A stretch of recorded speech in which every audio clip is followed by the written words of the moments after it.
A lot bigger turnout than the Capitol in Salem last year.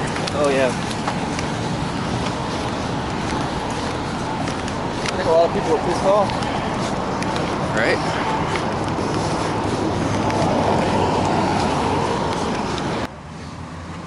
What? Yeah, photo of this island filming. Mm-hmm. Get a panorama.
They knew that one day weapons would be capable of firing hundreds and even thousands of rounds per minute, and that explosives would be able to be delivered miles away.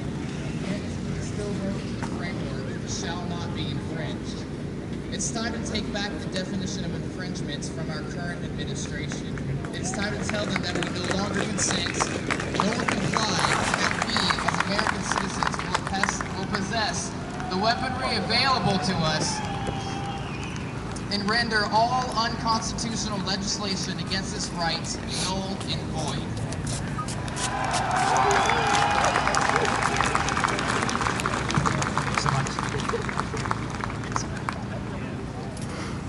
Thank you all. What a great bit of information. Folks, I'm looking for Graham Hunt. I seem to not be able to find him, but this is the way these things go. So we're going to just keep moving on, and we will schedule people in as needed to compensate. But as we go forward today, I want us to, first of all, understand that this isn't a protest, not just a protest. We are here to openly violate this lawless legislation. So you are welcome to safely buy and sell guns. You know, let's practice our safety like Cope talked about, but you're welcome to pass guns among each other. You know, show a friend your gun. Let's make it clear to the government that you don't get to tell us what we do with our guns as long as we are peaceful, constitutional, abiding citizens. We will not comply.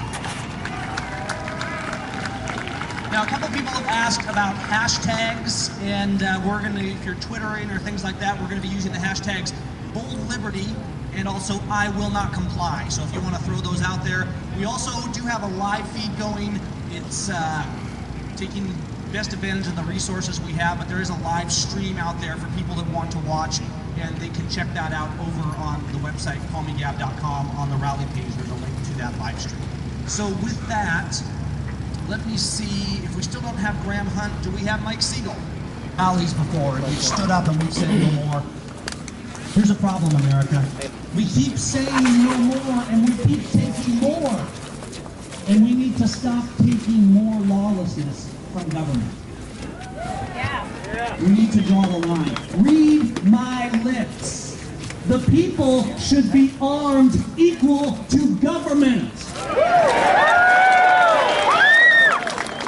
Because when the people are armed, there is liberty, and when there is liberty, there is safety, and there is security. We must stop trading away our children's birthright for false promises of security and trade for liberty. Because that, my friends, is not liberty, and that's why we stand here today. As we go out from this rally today, and we've got a few hours of phenomenal speakers, but when we go out, we need to remember that we're not just standing here today to defy this legislation. In a little while, we're going to open up signing for the Declaration of Affirmation. And I'm going to read it to you, and those that wish to sign it can step up and put their name and pledge to stand by liberty. Now, no one will hold it against you if you don't, and when we read this, you can decide if you want to put your name by that and if you want to step up and sign that declaration and send the government a firm and resolved message that we will no longer tolerate this tyranny.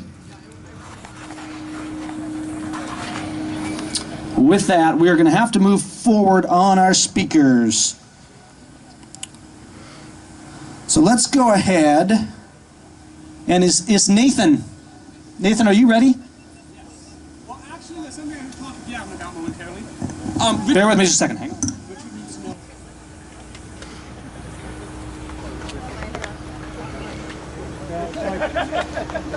Like a wedding, everything's going to go right.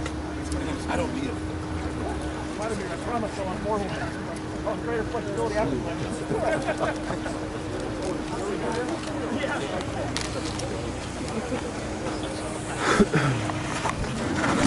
All right, this is my brother Nathan Syme. We often go out and do things together, taking on activism. He was also there with us at the Bundy Ranch, standing against the bureaucratic terrorists who were assaulting private property and liberty in Nevada. By God's grace, America stood down the bureaucratic terrorists on that Saturday last spring, and we will continue to do so. And that was a pivot point in our history. Some people thought it was about cows or grazing rights. Moo! It wasn't about cows, it was about liberty. It was about government entities that have no lawful authority trampling the people and keeping their boot on our neck. And we have to cast the boot off the neck. We respect and we honor officers and public officials that honor their oath.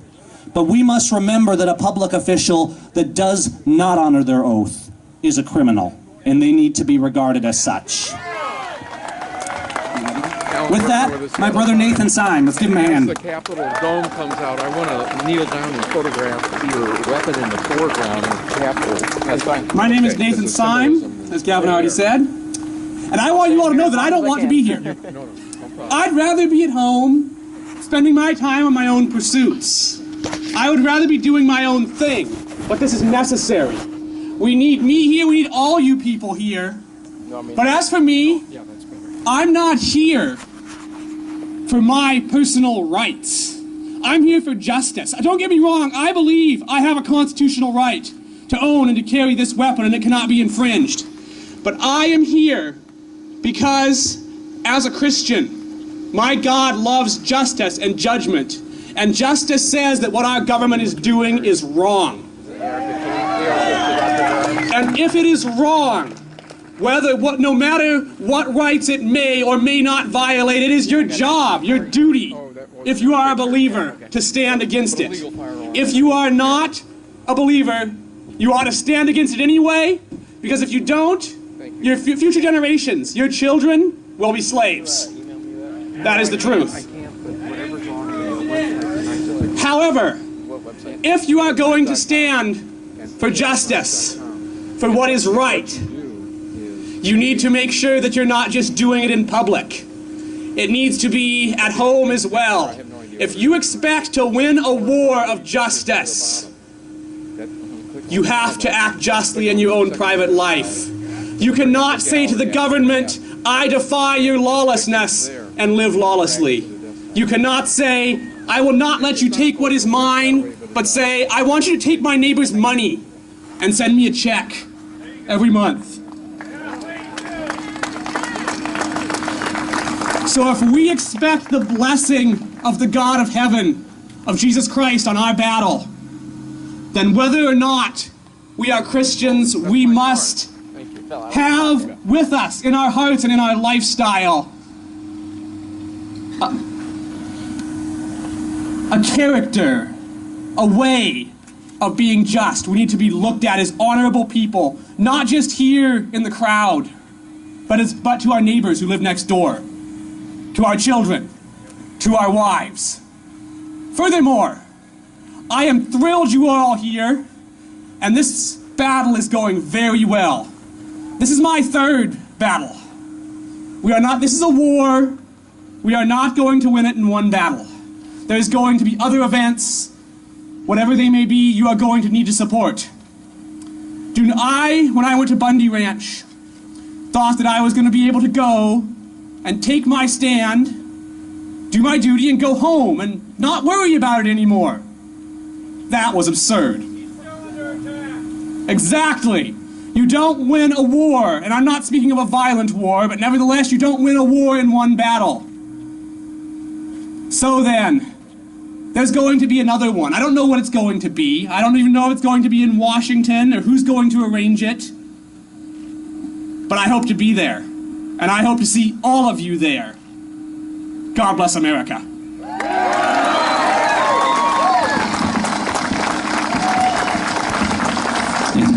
Well said. Thank you, Nathan.